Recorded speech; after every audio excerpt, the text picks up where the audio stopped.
The top 5 Pokemon Boundaries Crossed cards. Number 5, I believe, is Volapron, because, well, it seems very versatile with its ability Allergy Panic, making all weakness in play ×4, not just weaknesses that are ×2, all of them, makes it seem like it could really fit in a lot of decks. Since this is a new set, and people are still deciding now their finalized deck choices, nothing at this stage, nothing has emerged that would really partner with it extremely well. But I'm sure that everyone in the Pokemon community will be able to figure out a way to make Volapron very viable, and possibly in up-and-coming sets, it'll become really strong. That's why it's number 5 on this list.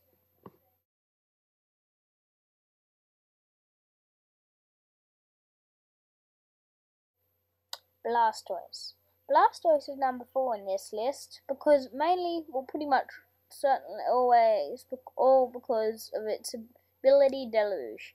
We've seen abilities like this in previous Blastoise cards, if I can recall correctly, and this is basically a Feraligatr Prime of this season.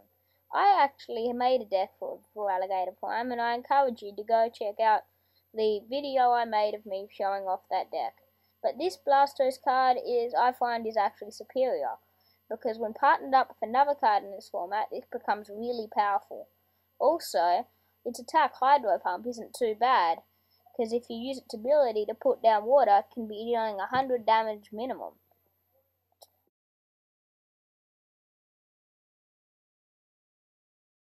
Keldeo EX. Keldeo EX, when partnered up with Blastoise, the card I showed as number 4, can be really, really strong.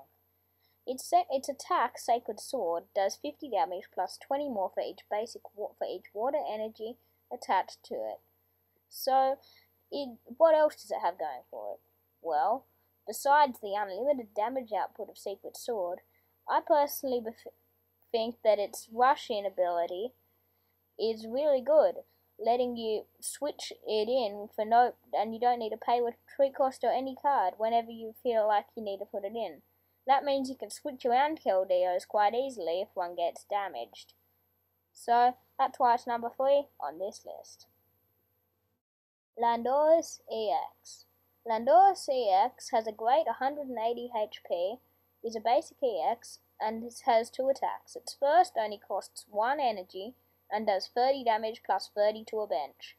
This is ultimately 1 for 60, which is great.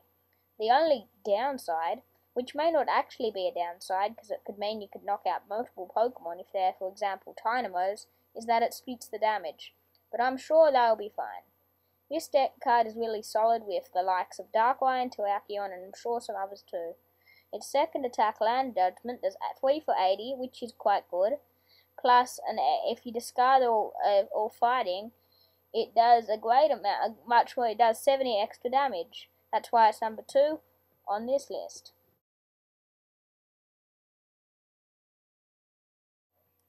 Computer Search. I mentioned this on the top 5 cards of the format list that I made, and I'm mentioning it here again as number 1. It is just a really good card that can be used in practically all decks. It could be the new Pokemon catcher, letting you discard just 2 cards in order to search for any one card is excellent, because you can look for, well, any one card. Any card you need to help your setup, any card that could win you the game, you can search for, and all you have to do is discard 2. Sure, it is an A-spec, so you can only have 1, but at the moment, definitely, it is by far the best. This card is really worth putting in your deck for those reasons, and also the fact that when you think about it, this one card could definitely win you the game. That's why it's number 1. Thanks for watching. This has been the video of the Squirrel Squad 1. Thanks for watching. Bye.